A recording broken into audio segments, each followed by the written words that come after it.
Iya Pak, saya kepengen banyak uang, tapi kalau main judi nanti di akhirat bagaimana? Iya, saya kepengen jadi orang kaya, tapi kalau korupsi, nipu orang, buka peternakan tuyul, nanti di akhirat bagaimana? Gaya hidup yang berkeseimbangan. Ada hidup sesudah mati dan ada akhirat sesudah dunia.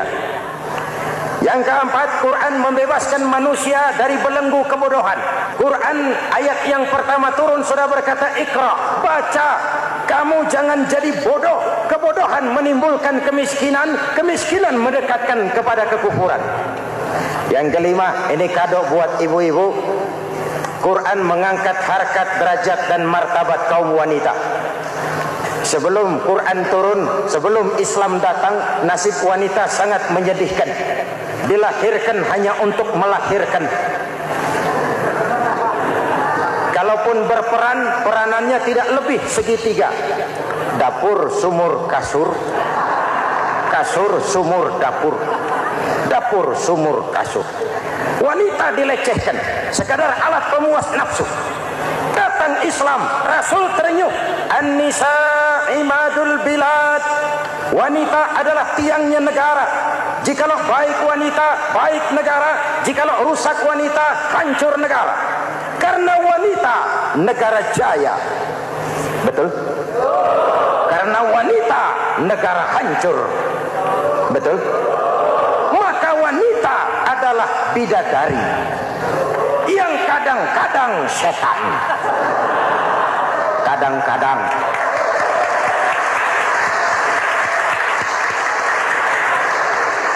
Ini yang hadir di sini bidadari semua. Ibu bapak, saudara-saudara hadirin yang saya hormati. Lalu bagaimana sikap kita terhadap Al-Quran? Quran sendiri menjelaskan, "Tsumma awrasnal kitaba allazina istafaina min ibadina." Kemudian kami wariskan kitab Al-Quran yang kami pilih buat hamba-hamba kami yang terpilih. Luar biasa. Umatnya umat pilihan, Rasulnya Rasul pilihan, kitabnya pun kitab pilihan. Kami wariskan Al-Quran kepada hamba-hamba kami yang kami pilih. Bagaimana sikap mereka setelah menerima Al-Quran? Terbagi tiga. Pertama, faminhum zalimun linafsihi. Di antara mereka ada yang setelah menerima Al-Quran lalu zalim kepada dirinya sendiri. Diterimanya Al-Quran dengan lidahnya, tapi ditolak dengan perbuatannya. Mulutnya menjunjung Al-Quran, perbuatannya menginjak Al-Quran. Quran bilang ke barat, dia pergi ke timur. Quran bilang ke selatan, dia berangkat ke utara. Quran bilang haram, dia terjang. Quran bilang halal, dia tidak mau. Orang seperti itu tidak zalim kepada Allah, tapi zalim kepada dirinya sendiri. Mudah-mudahan kita yang termasuk golongan ini. Amin. Yang kedua, wa minhum muqtasid.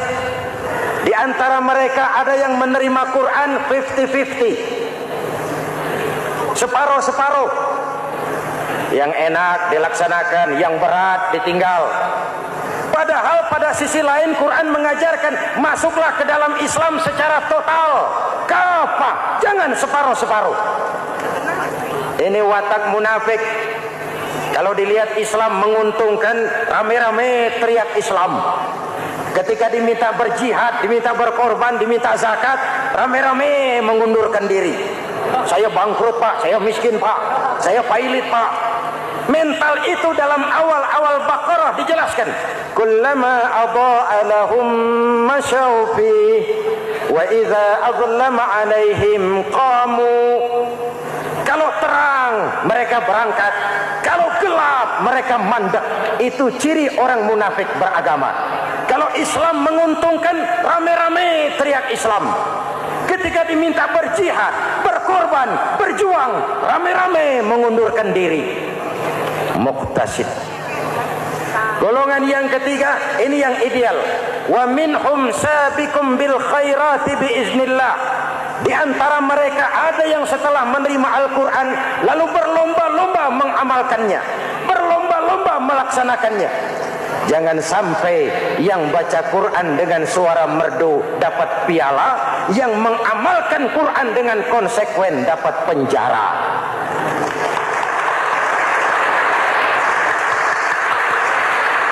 Itu ironi, itu menyedihkan, itu memilukan, dan itu memalukan.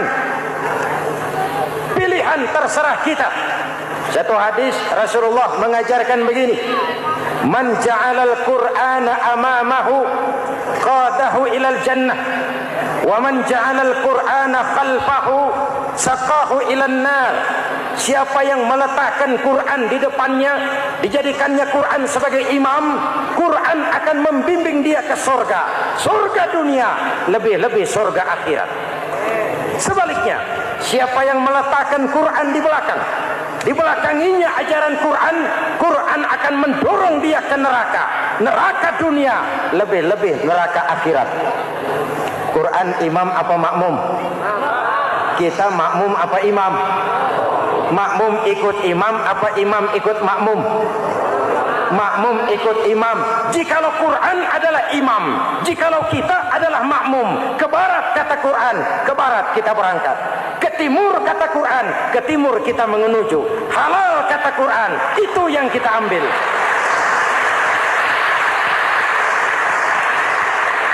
Mari kita jadikan Ramadan sebagai bulan di mana sedikit demi sedikit kita berupaya kembali menjadi generasi yang Qurani. Rasulullah pernah ditanya, kalau Tuhan wafat ya Rasul, kemana kami minta nasihat? Aku tinggalkan kamu dua nasihat. Satu yang diam saja, satu yang bisa bicara. Yang bisa bicara apa ya Rasul? Al-Quran. Minta nasihat Quran. Yang diam saja apa ya Rasul? Maut. Dalam hidup ada dua nasihat. Nasihat yang bisa bicara, Al-Quran. Nasihat yang diam saja, maut. Mau dagang, minta nasihat Quran. Mau bertetangga, minta nasihat Quran. Itu nasihat.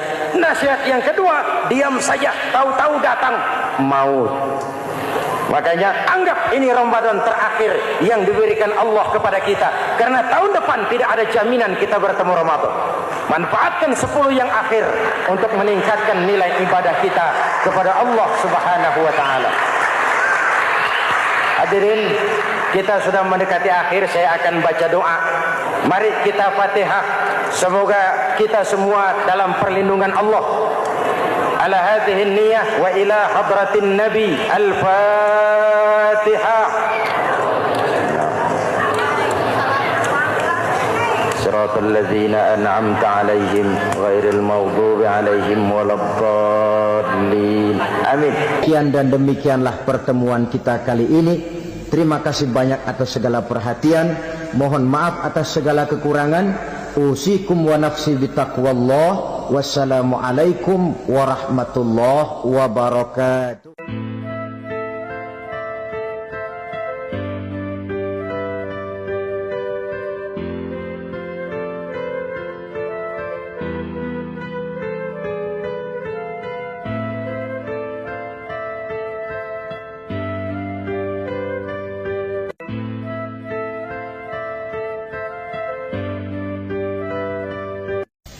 Bapak-bapak, ibu-ibu, saudara-saudara kaum muslimin rahimakumullah. Murai di dahan dan koko ayam di kandang. Dunia ini penuh dengan berbagai macam kesibukan. Sejak dari petani yang turun ke ladang, pedagang yang berangkat ke pasar, pelajar yang menuju sekolah, sampai kepada pegawai yang berangkat ke kantor, seluruhnya tidak lain untuk mencari sesuatu yang bernama bahagia. Setiap orang menginginkan kebahagiaan, dan tidak seorang pun menginginkan kesengsaraan dalam kehidupan ini. Namun nyatanya, tidak setiap orang yang ingin bahagia mengetahui jalan yang harus ditempuhnya untuk sampai kepada kebahagiaan itu. Maka pada kesempatan pertemuan kali ini, saya ingin menyampaikan sebuah hadis dari junjungan kita baginda Nabi besar Muhammad sallallahu alaihi wasallam yang termuat dalam kitab Mukhtarul Ahadits An-Nabawiyah di mana beliau bersabda, arba'un min sa'adatil mar'i. Ada 4 perkara yang merupakan tanda dari orang bahagia. Saya mau tanya, di antara saudara-saudara yang hadir di sini, apa ada yang kepengen jadi orang sengsara? Ya. Seluruhnya tentu ingin mendapatkan kebahagiaan. Maka menurut resep dari Nabi kita, tanda orang bahagia itu 4. Jadi kalau saudara ingin bahagia, harus mempunyai 4 perkara ini. Yang pertama, orang bahagia itu kata Nabi, darun wasi'un. Punya rumah biar bagus asal gede. Enak ngaturnya. Daripada sudah punya rumah kecil, adanya di pinggir kali, gubuk, kalau hujan bocor, miring lagi, kiamat. Loh, kalau gitu Islam materialis dong. Hadis ini boleh diartikan dengan makna hakiki, arti yang sebenarnya. Boleh diartikan dengan makna majazi, arti kiasan. Kalau dia diartikan dengan arti kias, maka yang dimaksud darun wasi'un ay qalbun wasi'un. Rumah yang luas tidak lain daripada hati yang lapang. Karena di situ kunci kebahagiaan yang sebenarnya. Walaupun kita cuma tinggal di petak berukuran 2 kali 3 meter, kalau hati kita luas-luas rasanya rumah itu. Tapi biar rumah kita halamannya saja puluhan ribu hektar, ada kolam renangnya, kamar tidurnya tidak lagi terhitung. Kalau hati yang menempati rumah itu sempit, maka akan terasa sempit jugalah rumah itu. Tempat bergantungnya tidak lain adalah hati. Marilah kita mencoba melihat berbagai pandangan orang tentang bahagia ini. Ada orang menyangka bahwa bahagia itu kalau dia mendapatkan harta yang sebanyak-banyaknya. Siapa yang banyak harta, dialah raja. Apa yang dia mau, seluruhnya bisa dibeli. Keamanannya, dia bisa menyewa petugas. Seluruh fasilitas untuk menyenangkan kehidupannya bisa dibeli. Pendeknya, hartalah segala-galanya dalam kehidupan. Sampai ada pepatah mengatakan, innad darahima fil amakini kulliha taksur rijala mahabatan wa jalala. Sesungguhnya harta, dinar, dirham, uang di mana-mana selalu bikin hebat orang yang memilikinya. Coba lihat, orang yang punya duit sama yang enggak punya duit, jangan gaya hidupnya, gaya jalannya aja lain. Wahia lisanun liman arada fasahatan, wahia silahun liman arada qitala. Uang adalah senjata yang paling ampuh bagi orang yang mau pergi perang, dan lidah yang paling fasih bagi orang yang mau bicara. Kalau bicara dengan lidah macet, cobalah bicara dengan harta, lancar. Sampai ada pepatah demikian, segalanya bisa diatur dengan harta. Maka di kalangan orang yang berpandangan semacam itu, seluruh kegiatan hidupnya hanya terfokus kepada bagaimana mengumpulkan harta yang sebanyak-banyaknya. Tidak peduli halal haram, tidak kenal sore pagi siang dan malam, tidak sempat sujud, jauh dari agama, jauh dari kehidupan yang bersifat ruhaniyah, jauh dari Allah dan sebagainya. Sampai dalam Al-Quran dikelompokkan dalam kelompok yang dinamakan lumazah. Allazi jama'a malahu wa 'addadah yahsabu anna malahu akhladah. Mereka mengumpul-ngumpulkan harta sebanyak-banyaknya dan menyangka bahwa harta yang banyak itu dapat mengekalkan hidupnya, mengekalkan kekayaannya, mengekalkan kebahagiaannya. Saudara hadirin yang berbahagia, kalau pandangan hidup ini benar, artinya kalau harta memang merupakan satu-satunya hal yang dapat membuat orang bahagia, tentu di rumah mewah tidak akan pernah ada tangis derita. Tentu di satu tempat di mana fasilitas hidup serba menunjang tidak ada yang namanya penderitaan. Tapi suka dan duka, sedih dan gembira, senyum dan tawa adalah milik setiap orang, baik dia punya harta maupun dia tidak punya harta. Nyatalah bahwa harta semata-mata bukan merupakan jaminan bahwa orang akan bahagia, walaupun tanpa harta orang sulit untuk bahagia. Saya mau cerita, ada orang super kaya, namanya Aristotle Onesimus, raja tanker Yunani. Dia punya kapal tanker saja konon sampai 11 banyaknya. Punya perusahaan penerbangan yang disebut Olympic Airlines. Punya hotel di berbagai kota besar di dunia ini, sejak dari New York, London, Paris, Rome dan sebagainya. Bahkan punya pulau yang dia namakan Pulau Scorpio. Ini kan namanya sudah kaya nggak tanggung-tanggung, punya pulau. Nah, dia punya 2 orang anak, yang satu laki-laki namanya Alexander, yang satu perempuan namanya Maria Onesimus. Seluruh harapannya tertumpah kepada anak lakinya Alexander ini, yang akan meneruskan usahanya, meneruskan kekayaannya, meneruskan dinastinya. Apa yang terjadi?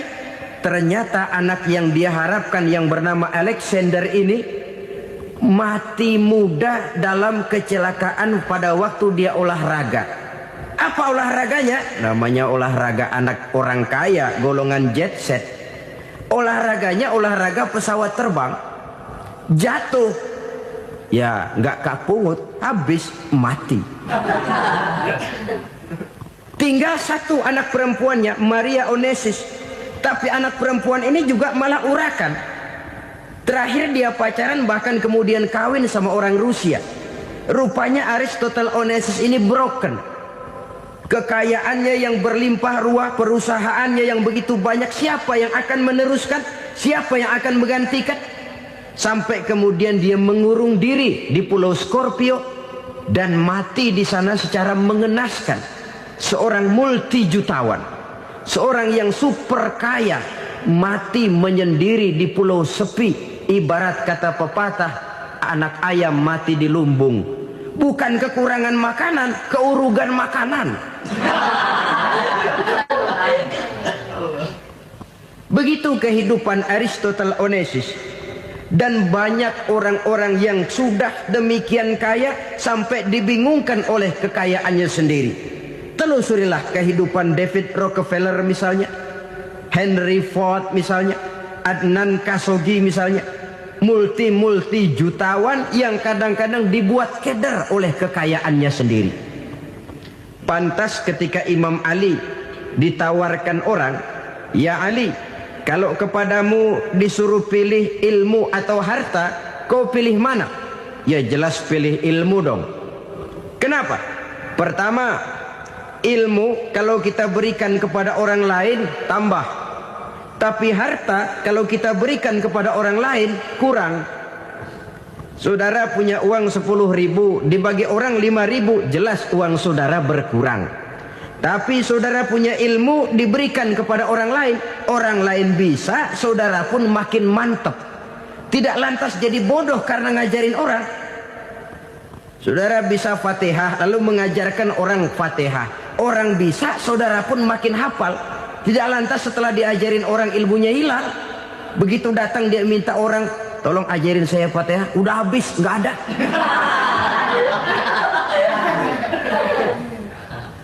Yang kedua kata Imam Ali, ilmu menjaga kita. Kalau harta kita yang harus jaga. Makin banyak ilmu makin terpelihara diri seharusnya. Tetapi makin banyak harta makin bingung kita jaganya. Sampai kadang-kadang kalau perlu seluruh keliling rumah dipasangi alarm.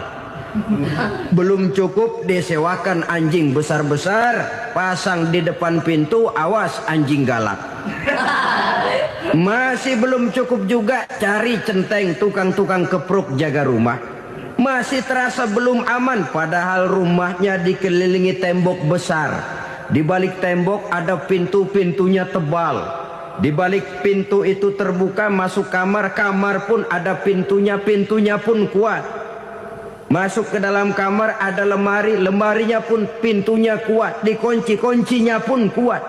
Tapi terhadap seluruhnya yang timbul cuma sekedar was-was saja. Kesimpulannya sekali lagi, tanpa harta orang memang sulit untuk bahagia. Tapi harta semata-mata tidak merupakan jaminan orang akan bahagia. Dengan hati yang luas, itu modal utama untuk mencapai kebahagiaan hidup. Orang yang hatinya luas, saudara-saudara, punya hati yang lapang, melihat kenyataan hidup ini, dia bersyukur senantiasa kepada Allah. Lantas tidak timbul hasud dan iri hatinya. Oleh karena itu, jiwanya selalu lapang. Kalau tidak, cupik hati namanya. Dangkal pandangan, tidak senang melihat orang lain dapat nikmat, dan itu sering dijadikan contoh. Kalau orang yang lapang dada, dia lihat tetangganya beli TV baru, dia berkata, alhamdulillah ya, tetangga kita beli TV, mudah-mudahan kita bisa ikut nonton. Lapang dadanya. Tapi orang yang sempit hati, lihat tetangga beli televisi, meriang. Enggak dia apa-apain, meriang. Besoknya dengar tetangga beli motor, makin sakit, ke rumah sakit. Lalu di rumah sakit dengar tetangganya beli mobil, mati. Disiksa oleh perasaannya sendiri. Orang kalau hati sudah sempit dalam hidup, kemanapun dia pergi, sempit rasanya medan kehidupannya. Kemudian kita melihat juga ada orang yang menilai bahwa bahagia itu katanya kalau punya kedudukan yang tinggi, pangkat yang agung, wibawa yang besar. Mungkin betul, tapi mungkin juga tidak. Bergantung kepada hati orang yang punya pangkat itu. Sama dengan harta tadi. Harta akan membawa bahagia kalau dia jatuh ke tangan orang yang berhati lapang. Tapi harta akan jadi bencana kalau jatuh ke tangan hati orang yang sempit. Pangkat akan membawa bahaya kalau jatuh di tangan hati orang yang sempit. Lebih dari itu, kenyataan mengajarkan kepada kita bahwa ternyata pangkat dan jabatan tidak selamanya memberikan kebahagiaan dalam kehidupan. Bahkan resikonya kelewat besar. Beberapa bukti kita bisa ambil dari para pemimpin dunia yang menjadi korban lantaran pangkat dan jabatan yang disandangnya. Saudara ingat Presiden Abraham Lincoln dan John Kennedy dari Amerika? Dibunuh orang. Park Chung-hee dari Korea Selatan, Ziaur Rahman dari Bangladesh, Anwar Sadat dari Mesir, terakhir Indira Gandhi dari India, menjadi korban dari pangkat dan jabatan yang disandangnya dari orang-orang yang tidak senang dia memegang jabatan itu. Dia akan mudah mengundang bencana. Sehingga pantas kalau seorang presiden terkemuka Amerika, Harry Truman namanya, dia mengatakan jabatan presiden itu, kata dia, seperti orang nunggang macan, naik macan. Harus kita taiki, kalau enggak dia bakal nerekam kita, ngeri katanya. Adapun orang yang hatinya lapang, kalau dia menerima pangkat dan jabatan, dianggapnya itu satu kesempatan untuk berbuat baik. Tapi orang yang berhati sempit, menerima pangkat dan jabatan, bukan kadang-kadang menerima, malah berusaha setengah mati mencapai dengan segala cara. Kalau perlu jilat atas, jilat atas. Jadi golongan sumuhun dawu. Jadi kelompok kulon nuwun, yes sir, yang kerjanya cuma oke bos. Kalau perlu jilat atas, jilat atas. Kalau perlu injak yang bawah, injak yang bawah. Perlu sikut kiri kanan, sikut kiri kanan. Yang penting pangkat dapat, jabatan dapat. Orang yang semacam ini, kalau sudah mempunyai pangkat dan jabatan, biasanya dia tidak menganggap itu sebagai amanah, tidak menganggap sebagai kesempatan berbuat baik, tapi malah kesempatan untuk memperturutkan hawa nafsunya yang dilatar belakangi oleh kesempitan hatinya tadi. Apalagi kalau orang memperoleh pangkat karena banyak mengeluarkan uang. Seakan-akan pangkat dan jabatan itu sekarang macam proyek, pakai tender. Siapa yang berani bayar segini naik, nggak berani minggir. Padahal logikanya, kalau orang mencapai satu jabatan karena banyak mengeluarkan uang, hampir bisa dipastikan bahwa setelah jabatan itu dia pegang, langkah pertama yang akan dilakukannya ialah berusaha bagaimana uang yang dia keluarkan supaya kembali. Ya paling kurang pulang modal dulu dong. Soal mikirin rakyat soal nanti, tapi ini modal harus pulang. Itu celakanya kalau orang memperoleh pangkat dan jabatan cuma karena banyak mengeluarkan uang. Jarang orang yang mempunyai keyakinan dan pandangan bahwa pangkat dan jabatan merupakan amanah. Jadi sekali lagi, pangkat dan jabatan mungkin saja membawa kebahagiaan kalau jatuh ke tangan orang yang berhati lapang. Tapi bisa jadi bencana kalau dia jatuh ke tangan orang yang mempunyai hati yang sempit. Dan lagi-lagi stresnya hati yang lapang. Lalu sebagian orang, saudara, ada yang berpandangan katanya bahagia itu kalau jadi orang terkenal, mempunyai popularitas, menjadi idola di kalangan remaja, di kalangan orang tua, di segala lapisan masyarakat. Padahal makin populer orang makin terikat dia. Ya kalau macam kita ini kan nggak punya nama, nggak populer, tengah malam buta mau nongkrong di warung Tegal aman. Tapi pangkat, jabatan, kedudukan, popularitas menyebabkan kita diikat dengan berbagai macam peraturan. Cuma mandi sama ke WC saja yang nggak dikawal.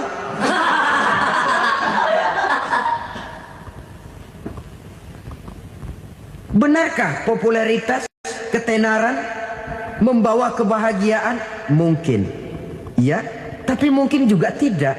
Kenapa? Banyak orang-orang populer yang mengakhiri hidupnya secara tragis. Kita ambil beberapa nama. Di Amerika tahun 60-an ada bintang seksi paling terkenal yang dijuluki seks bom. Bom seks. Sampai sekarang jadi legenda, namanya Marilyn Monroe. Singkatan doublenya itu inisialnya MM, Marilyn Monroe. Terkenal top sampai dia mati tahun 62, namanya sekarang masih saja dibicarakan orang. Kenapa dia bunuh diri? Tidak punya hartakah dia? Banyak. Kurang populerkah dia? Seluruh dunia mengenalnya.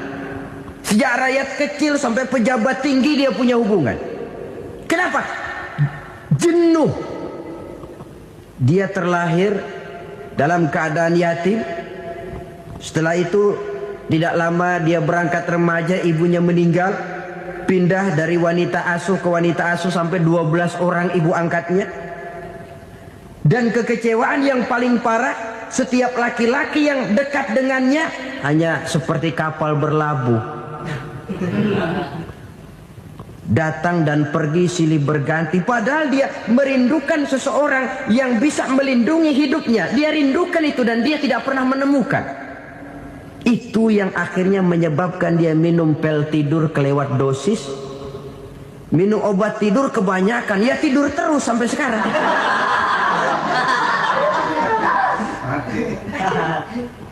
Dia mengakui, saya telah memiliki ketenaran, tapi saya tidak pernah hidup dalam ketenaran itu.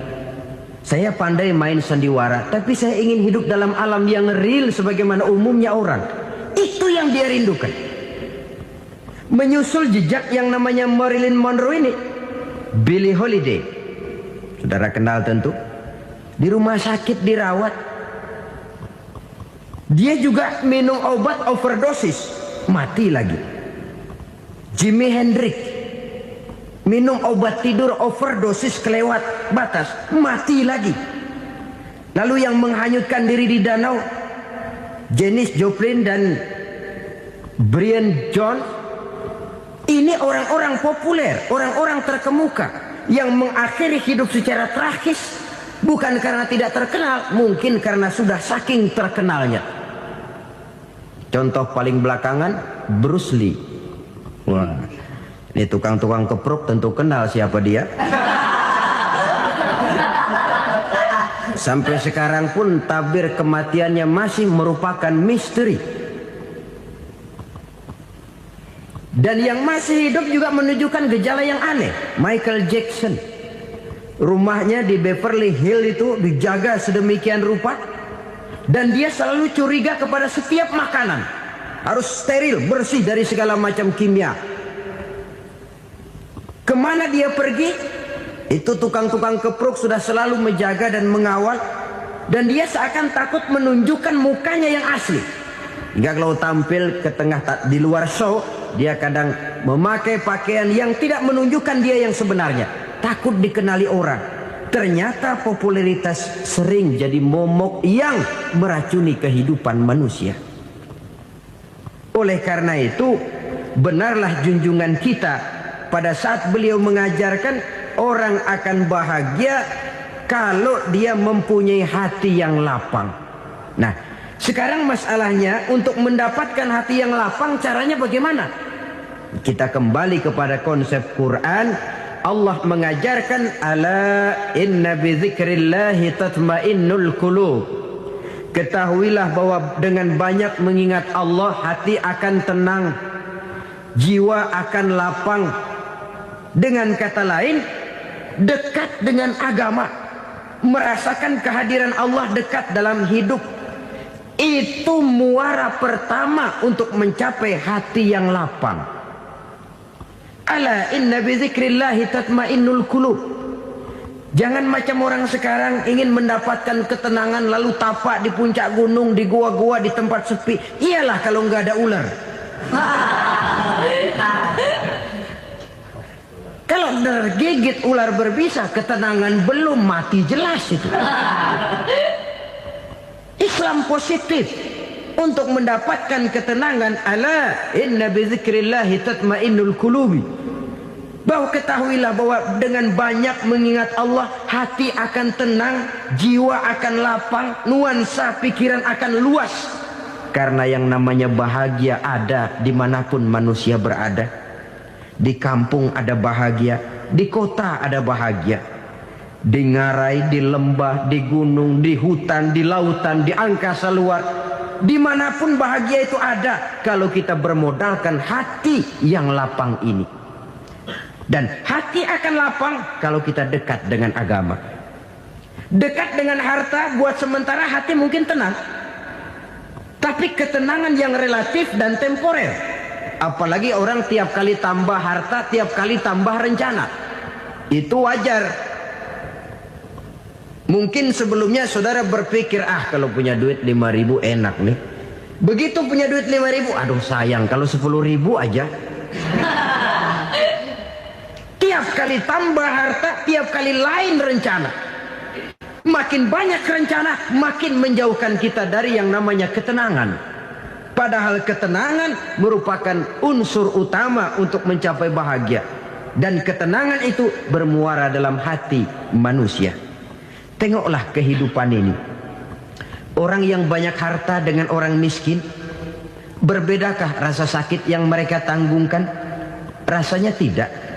Walaupun si kaya tidur di kasur empuk berselimutkan sutra mahal, sementara si miskin meringkuk di balai bambu yang keras dan kasar. Apabila maut datang, dia juga tidak pernah pilih bulu. Maut datang menjemput si kaya di singgasana keemasannya, dikelilingi oleh para pengasuh, dayang dan inang serta para pengawal. Dan maut pun datang menjemput si miskin papa, sehingga ia tergelepar di tepian jalan. Kedua-duanya bernama mati. Kalau nyata bahwa sakit yang ditanggung si kaya tidak beda dengan sakit yang ditanggung si miskin, bukan harta semata yang membuat orang bahagia. Hati yang tenang, jiwa yang lapang penuh kedamaian, karena banyak berzikir dan mengingat Allah, itu merupakan modal utama untuk mencapai sesuatu yang bernama bahagia.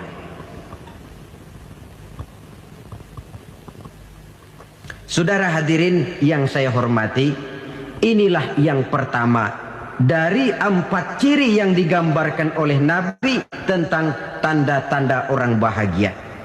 Dan harus berangkat dari yang pertama ini, hati yang lapang. Ini yang harus kita miliki lebih dahulu. Baru nanti akan menyusul kepada poin yang ketiga, kedua, dan selanjutnya. Sebab kalau hati sudah terisi dengan jiwa yang lapang, seluruh persoalan insya Allah akan bisa kita atasi dengan sebagaimana mestinya. Yang kedua sekarang, tanda orang bahagia menurut baginda Nabi, markabun syariah. Orang bahagia itu kata beliau punya kendaraan biar cepat asal lancar. Artinya kemana dia mau pergi mudah. Apa maksud hadis ini? Kalau kita kaji lebih dalam, kendaraan itu kan alat transportasi. Transportasi tidak lain adalah usaha memudahkan komunikasi. Pindah dari situ kepada teori bahwa manusia adalah zon political, makhluk bermasyarakat yang tidak bisa memenuhi kebutuhan hidupnya secara sendirian. Kita memerlukan keberadaan orang lain dalam kehidupan ini. Untuk memakai baju saja kita sudah perlukan petani yang tanam kapas, pabrik yang memintal kapas jadi benang, pabrik yang menenun benang jadi kain, sampai kepada mesin jahit, sampai kepada tukang jahit. Itu cuma untuk memakai pakaian saja. Tidak seorang pun di antara kita yang sanggup memenuhi kebutuhan hidupnya secara sendiri. Kita perlu orang lain. Maka kebebasan dalam arti mutlak, kebebasan tanpa batas, itu tidak mungkin ada dalam kehidupan. Karena kita mengadakan yang disebut interaksi sosial. Setiap kegiatan kita tentu melibatkan orang lain. Menurut kita barangkali kita bebas jalan di jalan raya semaunya. Tapi orang lain berkendaraan pun merasa bahwa ini ada juga jalan haknya. Dan begitu selanjutnya. Oleh karena itu, maksud dari kendaraan yang cepat ini adalah khulata'uhu ma'as solihin. Lingkungan pergaulannya terdiri dari orang-orang soleh. Pergaulannya luas. Kemana dia pergi ada temannya. Kesulitannya ada tempat dia cerita. Dan kesulitan kalau sudah diceritakan kepada orang lain, taruh kata orang itu tidak bisa menolong, namun menceritakannya kepada orang yang kita percayai, kan paling kurang sudah mengurangi beban jiwa, mengurangi tanggungan batin, merasa masih ada tempat kita cerita. Maka lebih baik orang awam yang mau bergaul ketimbang orang setengah alim tapi ngunci pintu. Sebab nantinya akan timbul sikap picik, cupik pandangan, dan tidak luas menghadapi kenyataan dalam kehidupan ini. Namun yang harus kita garis bawahi, pergaulan memang mesti luas.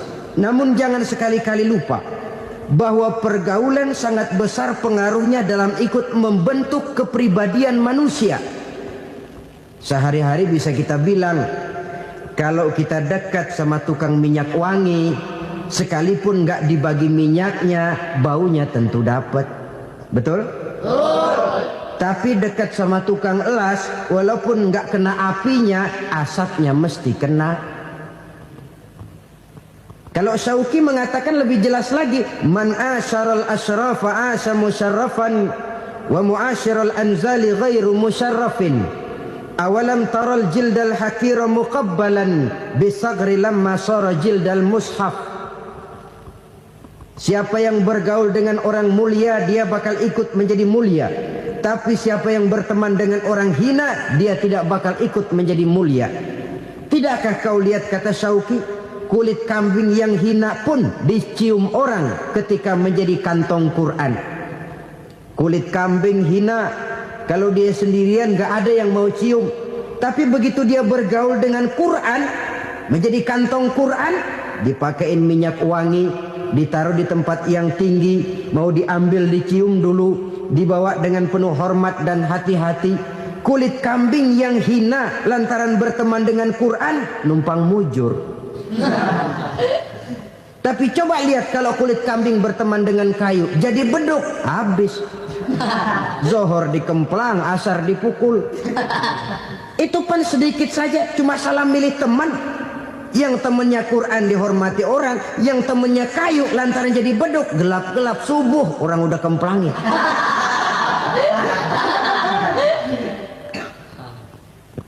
Maka terutama kepada adik-adik remaja yang masih mencari identitas diri, yang ibarat kaset masih kaset kosong, mudah diisi oleh apapun, pandai-pandailah memilih teman dalam bergaul. Karena banyak orang yang tadinya baik-baik, ketika terseret dalam pergaulan dengan orang yang tidak baik, kebaikannya menjadi lentur dan luntur. Tapi berapa banyak bajingan-bajingan tengik, orang-orang yang berlumur noda dan dosa, tiap hari melakukan maksiat, namun bergaul dengan orang yang baik-baik, pada akhirnya sedikit demi sedikit beringsut dan berangsur dia terbiasa mengikuti kebaikan-kebaikan. Saya tekankan ini kepada remaja karena mereka masih mencari identitas diri. Apa yang mereka lihat mereka mau, apa yang mereka dengar mereka ingin tahu. Coba lihat kehidupan remaja. Pulang nonton film Rambo, pengen jadi Rambo, gagah, maunya belekai melulu. Pulang nonton film Superman, pengen bisa terbang. Pulang nonton India, nyanyi melulu. Wajar, mereka masih mencari identitas diri. Saya ini sebenarnya siapa? Lingkungan, pergaulan akan membentuk itu. Karena itu pandai-pandailah bergaul, karena ia sangat besar pengaruhnya dalam ikut membentuk kepribadian manusia. Apalagi sifat yang jelek lebih cepat menularnya ketimbang sifat yang baik. Sifat yang baik, watak yang soleh itu lambat sekali untuk menular. Tapi yang tidak baik, kan prosesnya mah kalau remaja biasanya mula-mula dengar. Karena dengar lalu pengen tahu. Karena pengen tahu lalu ngeliatin. Begitu ngeliatin kan pengen nyobain. Setelah nyobain ketagihan. Nah, ini prosesnya. Yang namanya ganja, morfin, narkotik awalnya kan begitu. Mula-mula dengar katanya kalau sudah fly to the sky, sudah melayang ke langit katanya, disitulah puncak kebahagiaan. Mulanya cuma dengar. Karena dengar pengen tahu. Karena pengen tahu lalu ngeliat, kumpul sama orang yang suka ngeganja. Setelah ngeliat, nah pengen ngerasain. Begitu ngerasain enak juga, ketagihan. Kalau sudah ketagihan jadi penyakit kronis, bisa merembet kepada yang lain. Iya, kalau orang tuanya mampu untuk beli morfin, beli ganja. Kalau tidak kan pikirannya ngayap, jemuran siapa ya gue sabet. Timbullah perbuatan-perbuatan negatif yang bermula dari salah pergaulan. Apalagi buat adik-adik remaja yang tinggal di kota-kota besar, yang pengaruh budaya, pengaruh kesenian, pengaruh struktur kehidupan yang nampak makin individualistis, di mana persaingan tajam, tensi ekonomi tinggi, orang mudah mengalami stres.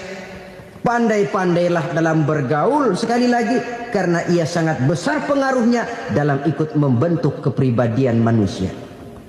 Orang bahagia punya kendaraan yang cepat, artinya punya pergaulan yang luas, dan lingkungan pergaulannya terdiri dari orang-orang yang soleh.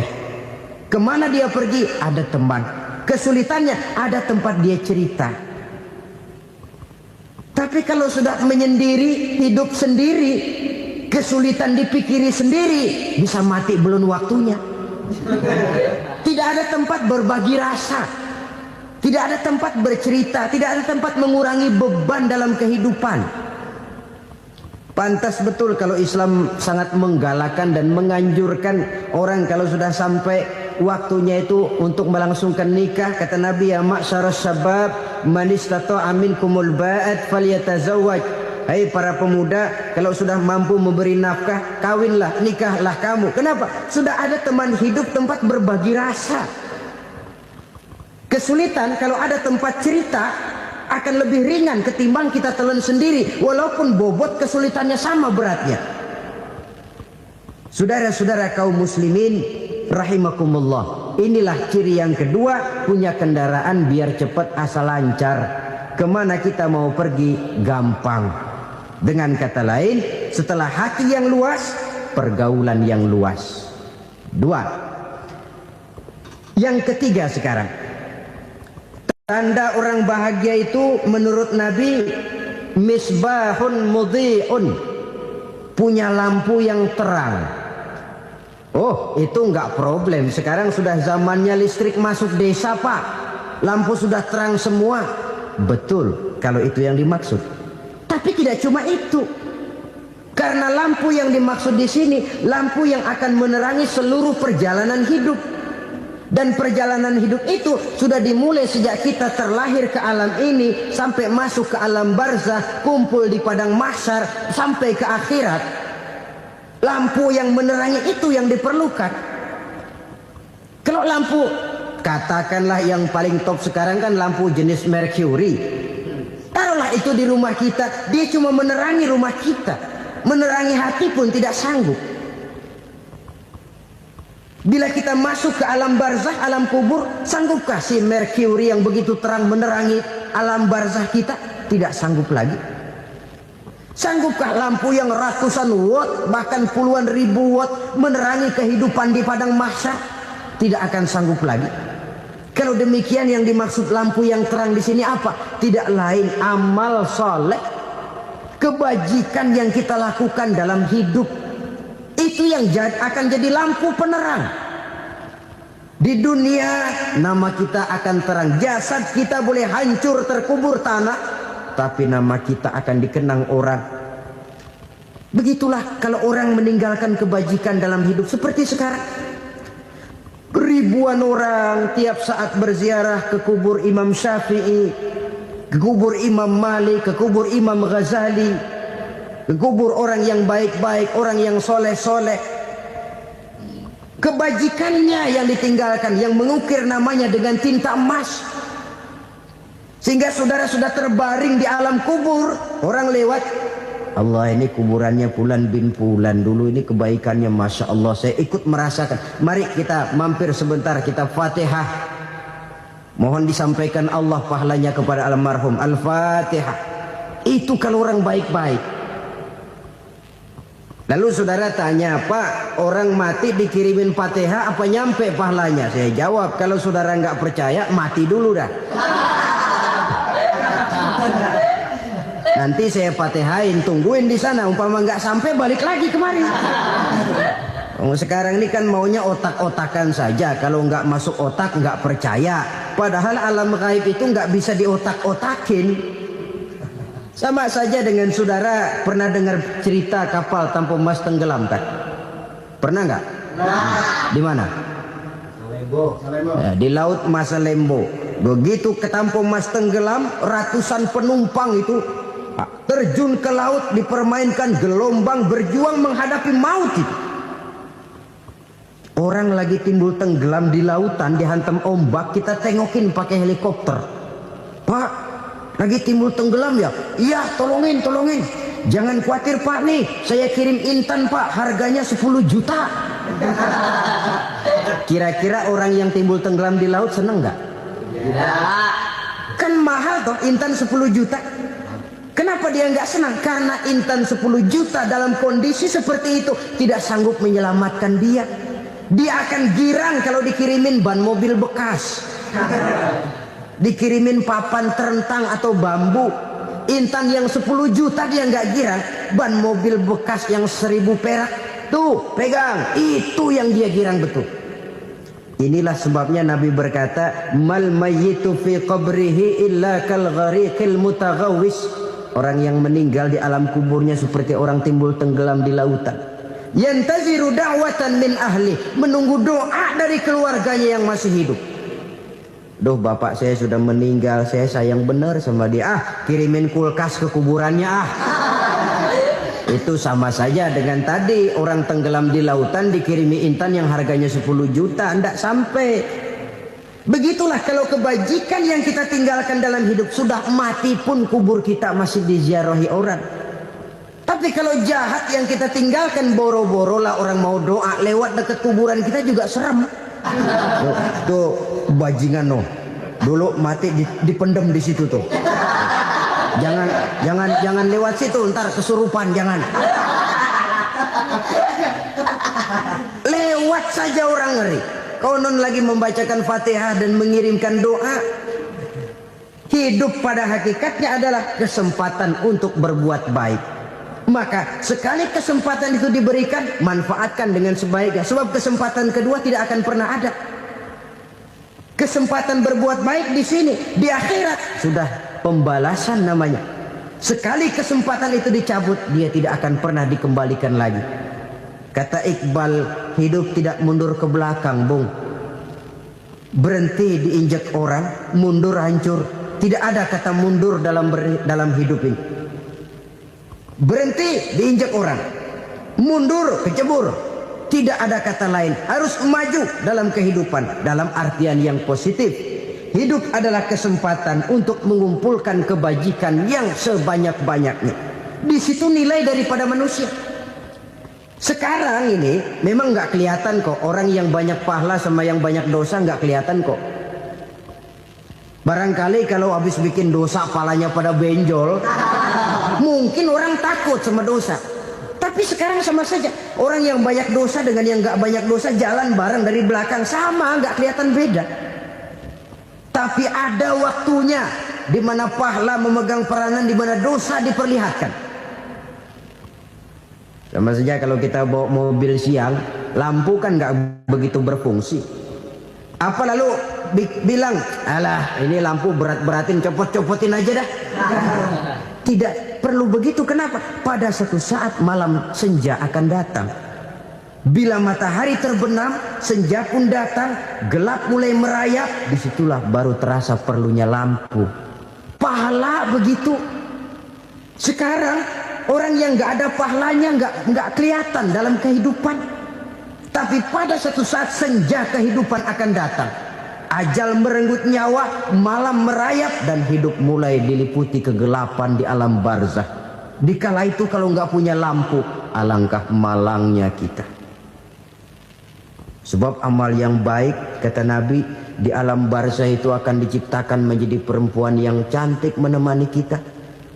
Amal yang jahat akan menjadi orang yang paling jelek nemenin kita. Udah di tempat gelap yang nemenin jelek.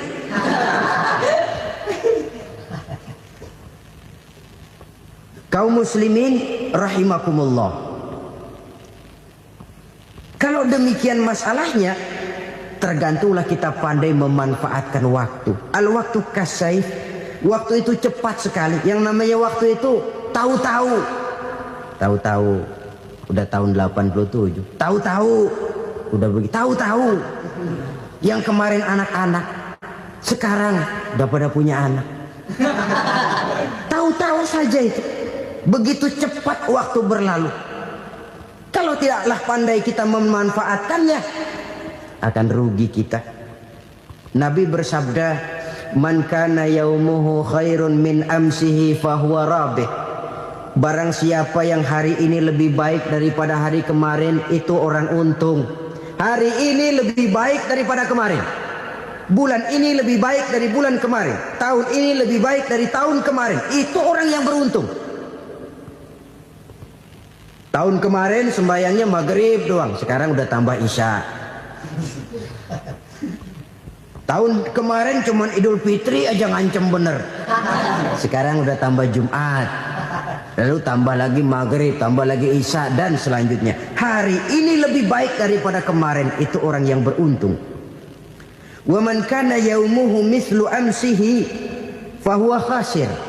Lalu barang siapa yang hari ini sama saja dengan hari kemarin, itu orang rugi. Hari ini sama dengan kemarin, rugi itu. Bulan ini begitu, bulan kemarin begitu, tahun ini begitu, tahun lalu juga begitu. Rugi itu orang. Rugi apa? Rugi umur. Umur tambah, amalan gak pernah tambah.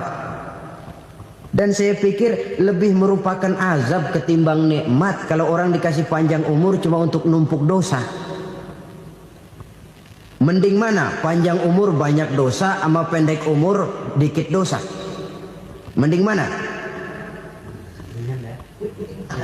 Mending mana? Ya, paling mending tentu panjang umur banyak pahala. Tapi kalau tidak, sekali lagi, lebih merupakan azab ketimbang nikmat kalau orang diberikan panjang umur tapi cuma untuk sekedar menumpuk dosa. Kehilangan kesadaran bahwa dunia bukan terminal akhir dari satu perjalanan. Dia cuma halte di mana kita berhenti sebentar untuk menuju kepada terminal yang hakiki. Saudara-saudara kaum muslimin rahimakumullah. Inilah lampu yang akan menerangi kehidupan. Amal yang kita lakukan di dalam kehidupan. Jadi yang dimaksud dengan lampu yang terang, kebajikan yang kita kerjakan dalam hidup. Nah, setiap orang di awal tadi saya bilang ingin bahagia. Bahagia itu kan hakikatnya kumpulan senang dan selamat. Senang, selamat. Apa bedanya? Senang tapi tidak selamat, nggak bahagia. Selamat tapi nggak senang, nggak bahagia orang. Contoh, kalau orang korupsi, duitnya banyak, senang dia, tapi keselamatannya. Ada tentara baris di samping rumahnya udah bingung, padahal tentara latihan. Tentara cuma latihan dia bingung. Senang, tapi karena keselamatannya tidak terjamin, dia tidak bahagia. Sebaliknya pegawai negeri jujur benar cuma segaji-gajinya. Selamat nggak korupsi, tapi melarat, ya nggak bahagia juga, kurang senang. Kesenangan dan keselamatan untuk dunia saja, ya sekali lagi, kalau cuma sekedar untuk dunia saja, bisa dibeli pakai uang. Bisa dibeli pakai uang.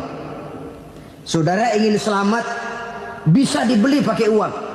Saudara ingin senang, bisa dibeli dengan uang. Tapi setelah mati masuk ke alam barzah, habis kekuasaan uang. Nggak bisa lagi beli keselamatan pakai uang. Tidak mungkin lagi membeli kesenangan dengan uang. Di situ pahala yang megang peranan. Makin banyak pahala, makin banyak saham untuk membeli kesenangan dan keselamatan, untuk memperoleh yang namanya bahagia. Dan jangan lupa loh, di alam barzah kita nggak sebentar, menunggu datangnya kiamat. Loh iya, kalau kita begitu dikuburin terus kiamat datang, untung. Tapi kalau masih harus 1000, 2000, puluhan ribu tahun yang akan datang, dalam satu penantian yang begitu lama, tanpa saham untuk memperoleh kebahagiaan, satu kemalangan yang tidak ada pernah putus-putusnya. Janganlah tergelincir oleh kebahagiaan sebentar yang menipu dengan mengorbankan kebahagiaan hakiki yang berjangka panjang. Apa artinya senyum sejenak kalau harus ditebus dengan tangis seumur hidup? Biarlah kita minum jamu, pahit memang, getir memang, tapi kan besok badan sehat. Daripada sekarang minum sirup, manis memang, enak memang, tapi bibir pada jontor besok. Sirawan, batuk, nggak karu-karuan. Banyak orang tertipu oleh kesenangan yang sebentar. Padahal laisa kullu ma yalma'u zahaban. Belum tentu semua yang berkilat itu emas. Belum tentu semua yang gemerlap itu intan. Karena itu, marilah manfaatkan kesempatan yang diberikan Allah ini untuk mengumpulkan kebajikan yang sebanyak-banyaknya. Yang terakhir sekarang, yang keempat, tanda orang bahagia kata Nabi. Zaujatun salihah. Orang bahagia itu tanda yang keempat kata Nabi, punya istri biar cakep asal taat. Sudah surga itu sudah. Cakep taat. Istri kayak gitu, kalau belum mati jangan dikuburin dulu itu. Sudah cakep taat lagi. Tapi kadang-kadang enggak, udah jelek ngadat melulu. Apa yang mau dipilih? Sebab itu Quran mengatakan istri pakaian untuk suami, suami pakaian untuk istri. Kenapa suami istri diibaratkan pakaian? Alangkah tingginya gaya bahasa Quran ini. Suami istri teman hidup, hidup perjalanan panjang. Sejak kita dalam rahim sudah ada hidup kan di sini. Sampai ke alam dunia, masuk ke alam barzah, kumpul di padang mahsyar, sampai menuju akhirat, itu perjalanan hidup. Carilah istri atau suami teman hidup yang membawa manfaat tidak hanya kehidupan di dunia ini, sampai di alam barzah, sampai di padang mahsyar. Suaminya mungkin meninggal lebih dulu atau istrinya mungkin meninggal lebih dulu. Tapi suami atau istri yang masih hidup berbuat kebajikan. Suami saya meninggal, ada hartanya, saya sedekahkan, niat pahala untuk almarhum suami saya. Ini teman hidup. Tidak dibatasi dan tidak bisa dipisahkan oleh maut sekalipun. Zohirnya mungkin pisah, badannya mungkin pisah, tapi hatinya, jiwanya, kebersamaannya dalam menghadapi kehidupan. Karena itu, saudara-saudara, bahasa Quran indah. Suami istri diibaratkan seperti pakaian. Apa fungsi pakaian? Pertama, pakaian jadi kebanggaan. Artinya, suami harus menjadi kebanggaan istri, istri harus jadi kebanggaan suami. Yang kedua, pakaian itu kan fungsinya menutup aurat. Artinya, sesama suami istri harus saling menjaga kekurangan masing-masing. Jangan malah sesama suami istri saling membongkar rahasia dan aibnya sendiri-sendiri. Istrinya diceritain jeleknya di mana-mana, atau suaminya dibongkar rahasianya di pasar umum. Itu sudah tidak lagi berfungsi sebagai pakaian. Kenapa semua ini diperlukan? Karena kita menyadari bangsa yang baik terdiri dari masyarakat yang baik. Masyarakat yang baik merupakan susunan dari warga yang baik. Warga yang baik adalah terdiri dari rumah tangga yang baik. Dan rumah tangga yang baik merupakan susunan dari pribadi-pribadi yang baik. Dari situ langkah dimulai. Membangun satu bangsa yang baik diawali dengan membangun rumah tangga yang baik, dengan menciptakan pribadi-pribadi yang baik. Sehingga dari sini diharapkan berkembanglah nilai-nilai kebaikan. Orang akan bahagia mempunyai istri yang soleh. Kenapa? Tidak ada seorang suami bisa sukses jadi apapun dia, apapun profesinya. Dokterkah, kiaikah, mubalikah, petanikah, pengusahakah, pejabat tinggikah, tidak ada seorang suami yang bisa sukses tanpa peran serta istrinya. Walaupun memang peranan itu tidak begitu kelihatan, tapi sangat menentukan. Karena itu, saudara hadirin yang saya hormati, Islam sangat menghargai kaum wanita, memberikan kedudukan yang tinggi sepanjang tidak mematikan kodrat kewanitaannya. Nah, kalau sudah kesuksesan ini diawali dari rumah tangga, karier di masyarakat mudah untuk dikejar. Tapi keberantakan di rumah tangga merupakan kegagalan pertama di tempat lain. Selalu berusaha menyimpan sesuatu yang bisa membawa manfaat, baik untuk dirinya, untuk anak cucunya, maupun untuk keluarganya, untuk masa kini dan masa depannya. Kadang simpanan itu berbentuk uang, kadang berupa tanah, lain saat berbentuk pabrik, dan lain sebagainya.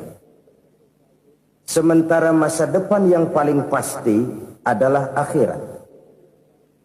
Jika untuk masa depan dunia kita rela memeras keringat, membanting tulang, pergi pagi dan pulang petang, menyimpan uang, menyimpan tanah, menyimpan pabrik, pernahkah kita merenung jika satu saat kiamat datang, kita dibangkitkan dari kubur masing-masing, berdiri di padang mahsyar untuk mempertanggungjawabkan seluruh kegiatan hidup kita di dunia ini, lalu kita akan menuju ke alam akhirat. Sudahkah kita mempunyai simpanan untuk akhirat kita? Pada pertemuan kali ini saya ingin menyampaikan sebuah hadis di mana Rasulullah sallallahu alaihi wasallam bersabda, "Arba'un min kanzil jannah." Simpanan sorga ada 4 macam. Yang pertama, ikhfa'us sadaqah, menyembunyikan sedekah. Saudara-saudara kaum muslimin, sebagaimana yang kita maklum bahwa Allah Subhanahu wa taala melebihkan sebagian rezeki dari kita terhadap yang lain. Ada yang kaya, ada yang setengah kaya, ada yang miskin, ada yang setengah miskin, dan selanjutnya. Ada yang gajinya kecil tapi penghasilannya gede. Ada yang penghasilannya gede tapi nggak punya gaji. Ada juga yang memang gajinya gede dan penghasilannya gede. Kelebihan rezeki merupakan sunnatullah dan tidak harus membuat kita merasa lebih dari yang lain. Bahkan sebaliknya, kelebihan itu harus membuat kita ringan tangan untuk menolong mereka yang memang memerlukan pertolongan. Kalau saudara diberikan ilmu, maka pertanyaan akhirat cuma satu: ilmumu kau amalkan untuk apa? Kalau saudara diberikan umur yang panjang, pengadilan akhirat juga bertanya satu: umurmu kau habiskan di mana? Tapi kalau saudara diberikan harta, pengadilan akhirat akan bertanya dua: hartamu kau dapat dari mana? Kau belanjakan kemana? Dari mananya ditanya, dan kemananya juga ditanya. Oleh karena kita akan dimintakan pertanggungan jawab, maka amanah yang bernama harta ini harus kita gunakan dengan sebaik-baiknya. Ada penggunaan yang merupakan kewajiban, itu zakat namanya. Ada penggunaan yang sewaktu-waktu, itu infak namanya. Ada yang lebih sewaktu-waktu lagi, dan itu sedekah namanya. Zakat dia terikat oleh haul dan nisab, oleh putaran batas waktu dan ukuran dari harta itu sendiri. Sedangkan infak terikat oleh situasi dan kondisi perekonomian seseorang. Sedangkan sedekah tidak terikat dengan apapun. Dalam kondisi seperti apapun kita bisa melakukan sedekah dengan yang terkecil sekalipun. Sampai-sampai Rasulullah sallallahu alaihi wasallam mengajarkan, la tahqiranna minal ma'rufi syai'an walau an talqa akhaka biwajhin talik. Atau ada hadis, tabassumuka fi wajhi akhika laka sedekah. Senyumanmu kepada temanmu adalah sedekah. Jadi untuk melakukan sedekah tidak harus dalam berbentuk uang. Dengan ilmu kita bisa sedekah, dengan tenaga kita bisa bersedekah, dengan pikiran kita bisa bersedekah, bahkan senyum kepada teman itu pun sedekah. Jadi kalau sedekah dengan uang memang belum punya uang, nyengir aja banyakin. Itu asal pada tempatnya, jangan lalu ketemu tiang listrik cengengesan. Tentu tidak pada tempatnya dan tidak wajar. Nah, sedekah yang paling dicintai Allah adalah sedekah yang disembunyikan. Artinya jauh dari sifat riya. Kan kadang-kadang ada orang